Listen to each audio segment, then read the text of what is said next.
Actually, you would need to go back 34 years to May 23rd, 1992, when our son Philip was born. On that day, Jane and I were told that if Philip survived, he wouldn't be able to talk or learn, that he had no future, no hope. But we refused to accept those limitations. We were totally committed to making Philip's life the best it could be, to focus on what he could do, not what he couldn't do. Little did we know that education would become one of our biggest challenges. As Philip grew older, we found no schools designed for his needs.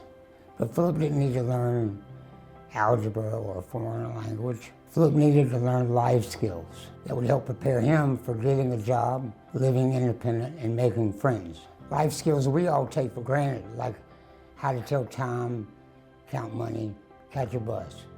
We call it real learning for real life. As Phil mentioned, we arrived at a point in Philip's life where his education was not, doing all that we knew he needed. So, looked around and tried to figure out if there was a place where the education would be appropriate, and there was none. So Philip's Academy was born out of that need, that there was nothing. We kind of hit a wall, or Adam hit a wall, and we found ourselves kind of scrambling in a sense to figure out, like, okay, what is next? Wilkins got online, did a search, and saw Philip's Academy, started reading more about what the school offered, and he just kept saying, I think this is it. I think this is the fit. But when we walked into the school, it felt like home. It felt like this is the place for him. I just like the fact that the staff truly cared about the students here, and they pushed them to their fullest potential. Not holding them back, but saying, hey, we're gonna teach them the life skills, we're gonna try to help them gain employment, and just be productive individuals in society. And so that was what was promised to me when I allowed Kiki to actually enroll here, and they delivered. So.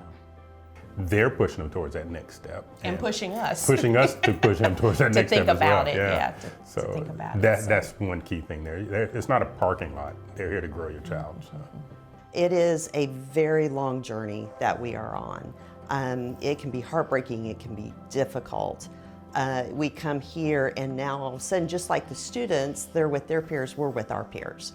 It changed my life because before I got here, all the independent skills and learning how to do things for myself, before I got here, I didn't know any of that. So when I came here, it taught me how to be self-sufficient, to speak for myself, speak up, and everything like that. He can work a job now. He can read a paycheck stub. He knows where the taxes are going. He's living on his own in an apartment.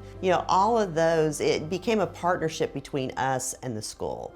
It just gave him the foundation that I don't think he realizes, but he still uses every skill today. Can you talk about what that means to you to have those friends and teachers that you enjoyed time with while at Phillips? It means there's someone who is willing to listen to me, not just because of their job, but because they are human and they are willing to go out of their way to help me when I needed it. So just within those first couple of weeks, we see huge change in our students. Even the parents, we get feedback from the parents to say, oh my gosh, I didn't know my son could do that. I didn't know my daughter could do that. And those are still, those types of comments and the feedback that you get from the families, that permeates throughout the whole year. My name is Philip Blunt. My parents was the inspiration for what they needed to start a school for me primarily, but also it was a big step for other kids in similar situations like me that need that educational help. Just to have a legacy like that it's something that you just can't put in words most of the time. What we're doing, what the teachers and staff do every day is working. We have that amazing statistic that 27% of individuals with intellectual and developmental disabilities are working in North Carolina. Our number is 80%. You know, that means that it's working. So now, you know, it's what can we do to make the experience even better. We have a wait list at Phillips Academy right now, and these are families who are waiting for a spot for their student. They're families who are looking for a place where they know their student will belong and will get the education they need. So we know the need is great. Our vision for the future is to serve more students in Charlotte who are waiting and needing this one-of-a-kind life skills education. And we are really excited that we are going to be opening a campus in Davidson this fall. You know, that will open up more seats for students in that part of Charlotte. So we're committed to expanding access and reaching more families and students who need to be receiving a Phillips Academy education. For someone who may be looking for an opportunity to support, I say don't look at it as an investment in a cause.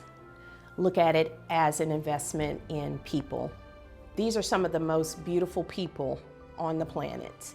Having a special needs child, it changes you, and it teaches you to love people in a way that you may not have been able to love before them. And so this is not a cause. This is a very special and unique place.